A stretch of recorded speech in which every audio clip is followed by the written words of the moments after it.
Over the past few months, there has been an ongoing shift in what Steam allows on their platform. From the increase in the number and types of games banned and removed, it was clear that there was a policy change. In my last 2 monthly news updates, I have shared my concerns and hesitantly said that it is not clear where the new line for what is and is not acceptable on Steam actually lies. Fortunately, or unfortunately, Steam has now publicly confirmed this new policy change. What you shouldn't publish on Steam. Content that may violate the rules and standards set forth by Steam's payment processors and related card networks and banks, or internet network providers. Now, as vague and weaselly as that sounds, I can't help explain to you what exactly this means.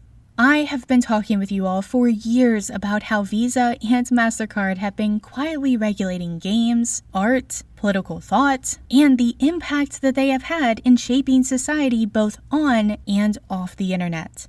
So what is content that may violate the rules and standards set forth by Steam's payment processors and related card networks and banks or internet network providers? Well, if you go to MasterCard's latest copy of their rules from June of this year and scroll down to section 512.7, illegal or brand damaging transactions, MasterCard tells you exactly what is content that may violate the rules and standards.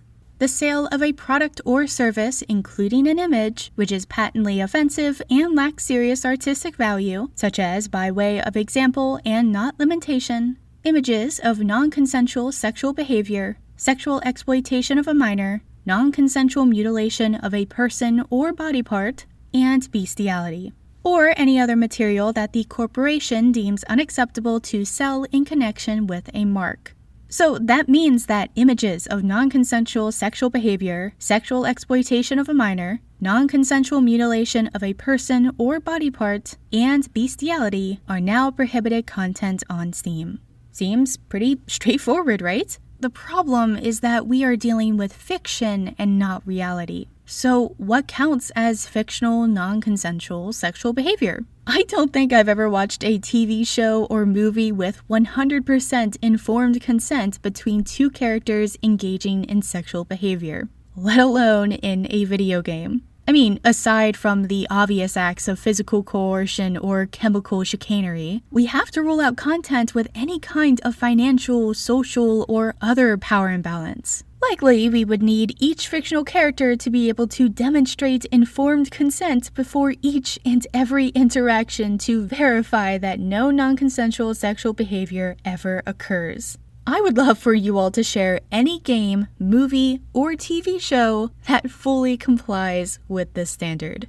Moving on to sexual exploitation of a minor. This seems pretty clear-cut. No one supports the sexual exploitation of minors. Wait, given the recent news cycle, that may not be a safe statement. Okay, if we exclude billionaires and their underlings, the vast majority of the rest of us do not support the sexual exploitation of minors. However, once again, we are dealing with fictional characters. It's not like any of these characters have birth certificates. So how do we determine what created character is and is not a minor?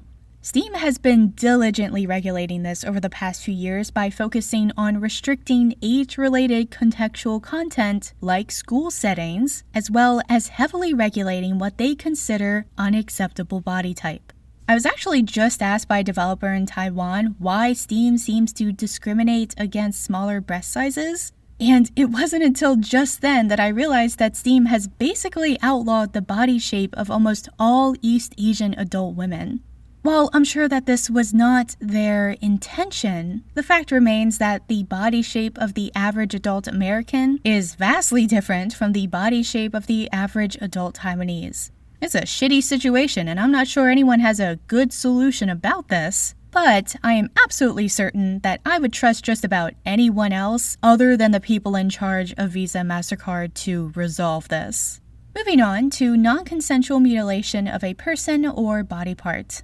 I can't wait to see Call of Duty, Baldur's Gate 3, and every other game with any type of dismemberment be removed by Steam. Or are we going to pretend that all of the fictional characters in these games struggling to survive are consenting to being shot, blown up, napalmed, or any other of the Rube Goldberg means leading to their demise. I mean, we have to be fair. It's not like this is an elaborate witch hunt to persecute people's sexualities and engage in an orgy of digital book burning. These are standards that must be upheld equally to everyone. So I welcome you all to reach out to Steam and let them know every game with non-consensual mutilation of a person or body part. I mean, that's gotta be at least a quarter of the total games on Steam. Gabe needs our help, and I am absolutely sure that he would personally appreciate your commitment to fairness and transparency.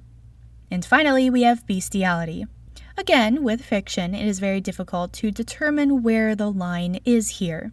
Over the last 4 years, I have seen so many games with fantastical themes and characters struggle with this, including a developer debating with the agents of MasterCard over the size and shape of a minotaur's genitalia. My current conclusion is that there must be some really powerful people who absolutely hate furries and catgirls. However, this could present an excellent opportunity for Gabe to speak out and dispel the rumors that he himself hates catgirls. All joking aside, the biggest tragedy here is that I truly believe that the people advocating for the censorship and suppression of these flavors actually think that they are helping to make the world safer.